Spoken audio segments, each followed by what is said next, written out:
A sound of thunder. The sign on the wall seemed to quaver under a film of sliding warm water. Eckels felt his eyelids blink over his stare, and the sign burned in this momentary darkness.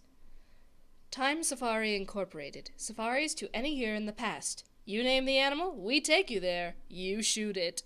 Warm phlegm gathered in Eckels' throat. He swallowed and pushed it down. The muscles around his mouth formed a smile as he put his hand slowly out upon the air, and in that hand waved a check for $10,000 to the man behind the desk. Does the safari guarantee I come back alive? We guarantee nothing, said the official, except the dinosaurs. He turned. This is Mr. Travis, your safari guide in the past. He'll tell you what and where to shoot. If he says no shooting, no shooting. If you disobey instructions, there's a stiff penalty of another $10,000 plus possible government action on your return. Eckels glanced across the vast office at a mass and tangle, a snaking and humming of wires and steel boxes, and an aurora that flickered now orange, now silver, now blue. There was a sound like a gigantic bonfire burning all of time, all the years and all the parchment calendars, all the hours piled high and set aflame. A touch of the hand and this burning would, on the instant, beautifully reverse itself.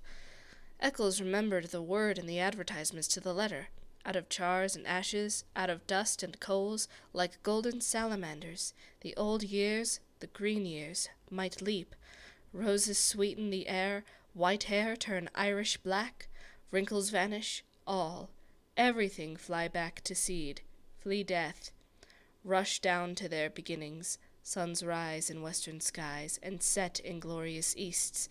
Moons eat themselves opposite to the custom, all and everything cupping one in another like Chinese boxes, rabbits into hats, all and everything returning to the fresh death, the seed death, the green death, to the time before the beginning. A touch of a hand might do it, the merest touch of a hand. Unbelievable, Eckels breathed, the light of the machine on his thin face. A real time machine. He shook his head. Makes you think if the election had gone badly yesterday, I might be here now running away from the results. Thank heavens Keith won. He'll make a fine president of the United States. Yes, said the man behind the desk. We're lucky. If Deutscher had gotten in, we'd have the worst kind of dictatorship. There's an anti-everything man for you. A militarist, antichrist, anti-human, anti-intellectual. People called us up, you know. Joking, but not joking. Said if Deutscher became president, they wanted to go live in 1492. Of course, it's not our business to conduct escapes, but to form safaris. Anyway, Keith's president now. All you gotta worry about is shooting my dinosaur. Eckels finished it for him. A Tyrannosaurus Rex, the tyrant lizard, the most incredible monster in history. Sign this release. Anything happens to you, we're not responsible. Those dinosaurs are hungry. Eckels flushed angrily. Trying to scare me? Frankly, yes. We don't want anyone going who'll panic at the first shot. 6 safari leaders were killed last year, and a dozen hunters. We're here to give you the severest thrill a real hunter ever asked for. Traveling you back 60 million years to bag the biggest game in all of time. Your personal check's still there. Tear it up. Mr. Eckels looked at the check. His fingers twitched. Good luck, said the man behind the desk. Mr. Travis, he's all yours. They moved silently across the room, taking their guns with them toward the machine, toward the silver metal and the roaring light.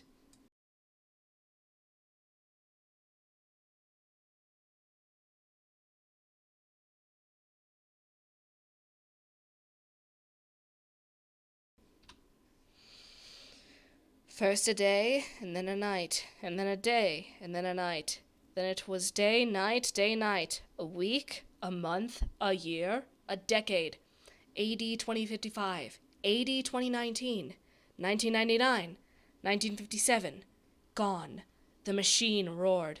They put on their oxygen helmets and tested the intercoms. Eckels swayed on the padded seat, his face pale, his jaw stiff. He felt the trembling in his arms, and he looked down and found his hands tight on the new rifle. There were 4 other men in the machine. Travis, the safari leader, his assistant, Lesperance, and 2 other hunters, Billings and Kramer. They sat looking at each other, and the years blazed around them. "Can these guns get a dinosaur cold?" Eckels felt his mouth saying. "If you hit them right," said Travis on the helmet radio. "Some dinosaurs have 2 brains, one in the head, another far down the spinal column. We stay away from those. That's stretching luck. Put your first 2 shots into the eyes if you can. Blind them. And go back into the brain." The machine howled. Time was a film run backward. Suns fled, and 10 million moons fled after them. "Think," said Eckels. "Every hunter that ever lived would envy us today. This makes Africa seem like Illinois." The machine slowed. Its scream fell to a murmur. The machine stopped. The sun stopped in the sky. The fog that had enveloped the machine blew away, and they were in an old time. A very old time indeed. 3 hunters and 2 safari heads with their blue metal guns across their knees. "Christ isn't born yet," said Travis. "Moses has not gone to the mountains to talk with God. The pyramids are still in the earth, waiting to be cut out and put up. Remember that. Alexander, Caesar, Napoleon, Hitler, none of them exists." The man nodded. "That," Mr. Travis pointed, "is the jungle of 60,002,055 years before President Keith." He indicated a metal path that struck off into green wilderness, over streaming swamp, among giant ferns and palms. "And that," he said, "is the path laid by Time Safari for your use. It floats 6 inches above the earth, doesn't touch so much as 1 grass blade, flower, or tree. It's an anti-gravity metal. Its purpose is to keep you from touching this world of the past in any way. Stay on the path. Don't go off it. I repeat, don't go off. For any reason. If you fall off, there's a penalty. And don't shoot any animal we don't. Okay?" "Why?" asked Eckels. They sat in the ancient wilderness. Far birds' cries blew on a wind, and the smell of tar and an old salt sea, moist grasses and flowers the color of blood. "We don't want to change the future. We don't belong here in the past. The government doesn't like us here. We have to pay big graft to keep our franchise. A time machine is finicky business. Not knowing it, we might kill an important animal, a small bird, a roach, a flower even, thus destroying an important link in a growing species." "But that's not clear," said Eckels. "All right," Travis continued. "Say we accidentally kill 1 mouse here. That means all the future families of this one particular mouse are destroyed, right?" "Right." "And all the families of the families of the families of that 1 mouse. With a stamp of your foot, you annihilate first 1, then a dozen, then 1,000, 1,000,000, 1,000,000,000 possible mice. So they're dead," said Eckels. "So what?" "So what?" Travis snorted quietly. "Well, what about the foxes that'll need those mice to survive? For want of 10 mice a fox dies. For want of 10 foxes a lion starves. For want of a lion all manner of insects, vultures, infinite billions of life forms are thrown into chaos and destruction. Eventually it all boils down to this. 59 million years later, a caveman, one of a dozen on the entire world, goes hunting wild boar or saber-toothed tiger for food. But you, friend, have stepped on all the tigers in that region by stepping on 1 single mouse, so the caveman starves. And the caveman, please note, is not just any expendable man. No, he is an entire future nation. From his loins would have sprung 10 sons, from their loins 100 sons, and thus onward to a civilization. Destroy this 1 man, and you destroy a race, a people, an entire history of life. It is comparable to slaying some of Adam's grandchildren. The stomp of your foot on 1 mouse could start an earthquake, the effects of which could shake our earth and destinies down through time, to their very foundations. With the death of that 1 caveman, 1,000,000,000 others yet unborn are throttled in the womb. Perhaps Rome never rises on its 7 hills. Perhaps Europe is forever a dark forest, and only Asia waxes healthy and teeming. Step on a mouse, and you crush the pyramids. Step on a mouse, and you leave your print, like a Grand Canyon, across eternity. Queen Elizabeth might never be born. Washington might not cross the Delaware. There might never be a United States after all. So be careful. Stay on the path. Never step off." "I see," said Eckels. "Then it wouldn't pay for us even to touch the grass?" "Correct. Crushing certain plants could add up infinitesimally. A little error here would multiply in 60 million years, all out of proportion. Of course, maybe our theory is wrong. Maybe time can't be changed by us. Or maybe it can be changed only in little subtle ways. A dead mouse here makes an insect imbalance there, a population disproportion later, a bad harvest further on, a depression, mass starvation, and finally a change in social temperament in far-flung countries. Something much more subtle, like that. Perhaps only a soft breath, a whisper, a hair, pollen on the air, such a slight change, that unless you looked close, you wouldn't see it. Who knows? Who really can say he knows? We don't know, we're guessing. But until we do know for certain whether our messing around in time can make a big roar or a little rustle in history, we're being careful. This machine, this path, your clothing and bodies, were sterilized, as you know, before the journey. We wear these oxygen helmets so we can't introduce our bacteria into an ancient atmosphere. How do we know which animals to shoot? They're marked with red paint, said Travis. Today before our journey, we sent Lesperance here back with the machine. He came to this particular era and followed certain animals. Studying them?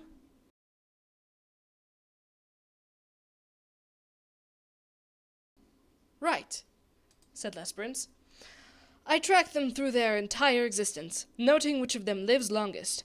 Very few. How many times they mate? Not often. Life short. When I find one that's going to die when a tree falls on him, or one that drowns in a tar pit, I note the exact hour, minute, and second. I shoot a paint bomb. It leaves a red patch on his side. We can't miss it. Then I correlate our arrival in the past so that we meet the monster not more than 2 minutes before he would have died anyway. This way, we kill only animals with no future, that are never going to mate again. You see how careful we are? But if you came back this morning in time, said Eckels eagerly, you must have bumped into us. Our safari, how did it turn out? Was it successful? Did all of us get through alive? Travis and Lesperance gave each other a look. That be a paradox, said the latter. Time doesn't permit that sort of mess, a man meeting himself. When such occasions threaten, time steps aside, like an airplane hitting an air pocket. You felt the machine jump just before we stopped? That was us passing ourselves on the way back to the future. We saw nothing. There was no way of telling if this expedition was a success, if we got our monster, or whether all of us, meaning you, Mr. Eckels, got out alive. Eckels smiled palely. Cut that, said Travis sharply. Everyone on his feet! They were ready to leave the machine. The jungle was high, and the jungle was broad, and the jungle was the entire world forever and forever. Sounds like music and sounds like flying tents filled the sky, and those were pterodactyls soaring with cavernous gray wings, gigantic bats of delirium and night fever. Eckels balanced on the narrow path, aimed his rifle playfully. Stop that, said Travis. Don't even aim for fun, blast you. If your guns should go off, Eckels flushed. Where's our Tyrannosaurus? Lesperance checked his watch. Up ahead. We'll bisect his trail in 60 seconds. Look for the red paint. Don't shoot till we give the word. Stay on the path. Stay on the path. They moved forward in the wind of morning. Strange, murmured Eckels. Up ahead 60 million years. Election day over. Keith made president. Everyone celebrating. And here we are, 1,000,000 years lost, and they don't exist. The things we worry about for months, a lifetime, not even born or thought of yet. Safety catches off, everyone, ordered Travis. You, first shot, Eckels. Second, Billings. Third, Kramer. I've hunted tiger, wild boar, buffalo, elephant. But now, this is it, said Eckels. I'm shaking like a kid. Ah, said Travis. Everyone stopped. Travis raised his hand. Ahead, he whispered. In the mist. There he is. There's his royal majesty now. The jungle was wide and full of twitterings, rustlings, murmurs, and sighs. Suddenly it all ceased, as if someone had shut a door. Silence. A sound of thunder. Out of the mist, 100 yards away, came Tyrannosaurus Rex. It, whispered Eckels, it... Shh! It came on great, oiled, resilient, striding legs. It towered 30 feet above half of the trees, a great evil god, folding its delicate watchmaker's claws close to its oily reptilian chest. Each lower leg was a piston, 1,000 pounds of white bone, sunk in thick ropes of muscle, sheathed over in a gleam of pebbled skin like the mail of a terrible warrior. Each thigh was a ton of meat, ivory, and steel mesh, and from the giant breathing cage of the upper body, those two delicate arms dangled out front, arms with hands which might pick up and examine men like toys, while the snake neck coiled. And the head itself, a ton of sculptured stone, lifted easily upon the sky, its mouth gaped, exposing a fence of teeth like daggers, its eyes rolled, ostrich eggs, empty of all expression save hunger. It closed its mouth in a death grin. It ran, its pelvic bones crushing aside trees and bushes, its taloned feet clawing damp earth, leaving prints 6 inches deep wherever it settled its weight. It ran with a gliding ballet step, far too poised and balanced for its 10 tons. It moved into a sunlit area, warily, its beautifully reptilian hands feeling the air. Why? Eckels twitched his mouth. It could reach up and grab the moon. Shh! Travis jerked angrily. He hasn't seen us yet. It can't be killed. Eckels pronounced this verdict quietly, as if there could be no argument. He had weighed the evidence, and this was his considered opinion. The rifle in his hand seemed a cap gun. You're fools to come. This is impossible. Shut up! hissed Travis. Nightmare. Turn around, commanded Travis. Walk quietly to the machine. We'll remit half your fee. I didn't realize it would be this big, said Eckels. I miscalculated, that's all. And now I want out. It sees us! There's the red paint on its chest! The tyrant lizard raised itself. Its armored flesh glittered like 1,000 green coins. The coins, crusted with slime, steamed. In the slime, tiny insects wriggled, so that the entire body seemed to twitch and undulate, even while the monster itself did not move. It exhaled. The stink of raw flesh blew down the wilderness. Get me out of here, said Eckels. It was never like this before. I was always sure I'd come through alive. I had good guides, good safaris, and safety. This time I figured wrong. I've met my match and admit it. This is too much for me to get a hold of. Don't run, said Lesperance. Turn around. Hide in the machine. Yes. Eckels seemed to be numb. He looked at his feet, as if trying to make them move. He gave a grunt of helplessness. Eckels! He took a few steps, blinking, shuffling.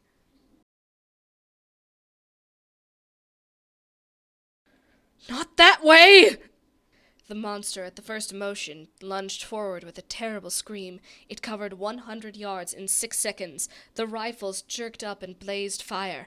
A windstorm from the beast's mouth engulfed them in the stench of slime and old blood. The monster roared, teeth glittering with sun. The rifles cracked again. Their sound was lost in shriek and lizard thunder. The great level of the reptile's tail swung up, lashed sideways. Trees exploded in clouds of leaf and branch. The monster twitched its jeweler's hands down to fondle at the men, to twist them in half, to crush them like berries, to cram them into its teeth and its screaming throat. Its boulder stone eyes leveled with the men. They saw themselves mirrored. They fired at the metallic eyelids and the blazing black iris. Like a stone idol, like a mountain avalanche, Tyrannosaurus fell. Thundering, it clutched trees, pulled them with it. It wrenched and tore the metal path. The men flung themselves back and away. The body hit, 10 tons of cold flesh and stone. The guns fired. The monster lashed its armored tail, twitched its snake jaws, and lay still. A fount of blood spurted from its throat. Somewhere inside, a sack of fluids burst. Sickening gushes drenched the hunters. They stood, red and glistening. The thunder faded. The jungle was silent. After the avalanche, a green peace. After the nightmare, morning. Billings and Kramer sat on the pathway and threw up. Travis and Lesperance stood with smoking rifles, cursing steadily. In the time machine on his face, Eckels lay shivering. He had found his way back to the path, climbed into the machine. Travis came walking, glanced at Eckels, took cotton gauze from a metal box, and returned to the others who were sitting on the path. Clean up! They wiped the blood from their helmets. They began to curse, too. The monster lay, a hill of solid flesh. Within, you could hear the sighs and murmurs as the furthest chambers of it died, the organs malfunctioning, liquids running a final instant from pocket to sac to spleen. Everything shutting off, closing up forever. It was like standing by a wrecked locomotive or a steam shovel at quitting time, all valves being released or levered tight. Bones cracked, the tonnage of its own flesh, off balance, dead weight, snapped the delicate forearms, caught underneath, the meat settled, quivering. Another cracking sound. Overhead, a gigantic tree branch broke from its heavy mooring, fell. It crashed upon the dead beast, with finality. There, Lesperance checked his watch. Right on time. That's the giant tree that was scheduled to fall and kill this animal originally. He glanced at the two hunters. You want the trophy picture? What? We can't take a trophy back to the future. The body has to stay right here where it would have died originally, so the insects, birds, and bacteria can get at it, as they were intended to. Everything in balance. The body stays, but we can take a picture of you standing near it. The two men tried to think, but gave up, shaking their heads. They let themselves be led along the metal path. They sank wearily into the machine cushions. They gazed back at the ruined monster, the stagnating mound, where already strange reptilian birds and golden insects were busy at the steaming armor. A sound on the floor of the time machine stiffened them. Eckels sat there, shivering. I'm sorry, he said at last. Get up! Cried Travis. Eckels got up. Go out on that path alone, said Travis. He had his rifle pointed. You're not coming back in the machine. We're leaving you here. Lesperance seized Travis's arm. Wait! Stay out of this! Travis shook his hand away. This fool nearly killed us, but it isn't that so much. No, it's his shoes. Look at them. He ran off the path. That ruins us. We'll forfeit thousands of dollars of insurance. We guarantee no one leaves the path. He left it. Oh, the fool. I'll have to report to the government. They might revoke our license to travel. Who knows what he's done to time, to history? Take it easy. All he did was kick up some dirt. How do we know? Cried Travis. We don't know anything. It's all a mystery. Get out of here, Eckels. Eckels fumbled his shirt. I'll pay anything. $1,000. Travis glared at Eckels' checkbook and spat. Go out there. The monster's next to the path. Stick your arms up to your elbows in his mouth. Then you can come back with us. But that's unreasonable. The monster's dead, you idiot. The bullets! The bullets can't be left behind. They don't belong in the past. They might change anything. Here's my knife. Dig them out. The jungle was alive again, full of the old tremorings and bird cries. Eckels turned slowly to regard the primeval garbage dump, that hill of nightmares and terror. After a long time, like a sleepwalker, he shuffled out along the path. He returned shuddering 5 minutes later, his arms soaked and red to the elbows. He held out his hands. Each held a number of steel bullets. Then he fell. He lay where he fell, not moving. You didn't have to make him do that, said Lesperance. Didn't I? It's too early to tell. Travis nudged the still body. He'll live. Next time he won't go hunting game like this, okay? He jerked his thumb wearily at Lesperance. Switch on. Let's go home. 1492, 1776, 1812. They cleaned their hands and faces. They changed their caking shirts and pants. Eckels was up and around again, not speaking. Travis glared at him for a full 10 minutes. Don't look at me, cried Eckels. I haven't done anything. Who can tell? Just ran off the path, that's all. A little mud on my shoes. What do you want me to do? Get down and pray? We might need it. I'm warning you, Eckels. I might kill you yet. I've got my gun ready. I'm innocent. I've done nothing. 1999, 2000, 2055. The machine stopped. Get out, said Travis. The room was there as they had left it, but not the same as they had left it. The same man sat behind the desk, but the same man did not quite sit behind the same desk. Travis looked around swiftly. Everything okay here? He snapped. Fine. Welcome home. Travis did not relax. He seemed to be looking through the one high window. "Okay, Eckels, get out. Don't ever come back." Eckels could not move. "You heard me? What are you staring at?" Eckels stood, smelling the air. And there was a thing to the air. A chemical taint so subtle, so slight, that only a faint cry of his subliminal senses warned him it was there. The colors, white, gray, blue, orange, in the wall, in the furniture, in the sky beyond the window were... And there was a feel. His flesh twitched. His hands twitched. He stood drinking the oddness with the pores of his body. Somewhere, someone must have been screaming one of those whistles that only a dog can hear. His body screamed silence in return. Beyond this room, beyond this wall, beyond this man who was not quite the same man seated at this desk that was not quite the same desk, lay an entire world of streets and people. What sort of world it was now, there was no telling. He could feel them moving there, beyond the walls, almost like so many chess pieces blown in a dry wind. But the immediate thing was the sign painted on the office wall, the same sign he had read earlier today on first entering. Somehow, the sign had changed. Time Safari Incorporated. Safaris to any year in the past. You name the animal, we take you there. You shoot it. Eckels felt himself fall into a chair. He fumbled crazily at the thick slime in his boots. He held up a clod of dirt, trembling. No, it can't be. Not a little thing like that. No! Embedded in the mud, glistening green, gold, and black, was a butterfly. Very beautiful. And very dead. Not a little thing like that. Not a butterfly! Cried Eckels. It fell to the floor. An exquisite thing, a small thing that could upset balances and knock down a line of small dominoes, and then big dominoes, and then gigantic dominoes, all down the years across time. Eccles's mind whirled. It couldn't change things. Killing one butterfly couldn't be that important, could it? His face was cold. His mouth trembled, asking, Who won the presidential election yesterday? The man behind the desk laughed.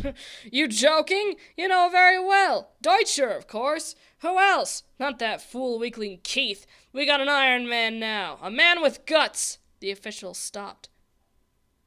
What's wrong? Eckels moaned. He dropped to his knees. He scrabbled at the golden butterfly with shaking fingers. Can't we? He pleaded to the world, to himself, to the officials, to the machine. Can't we take it back? Can't we make it alive again? Can't we start over? Can't we? He did not move. Eyes shut, he waited, shivering. He heard Travis breathe loud in the room. He heard Travis shift his rifle, click the safety catch, and raise the weapon.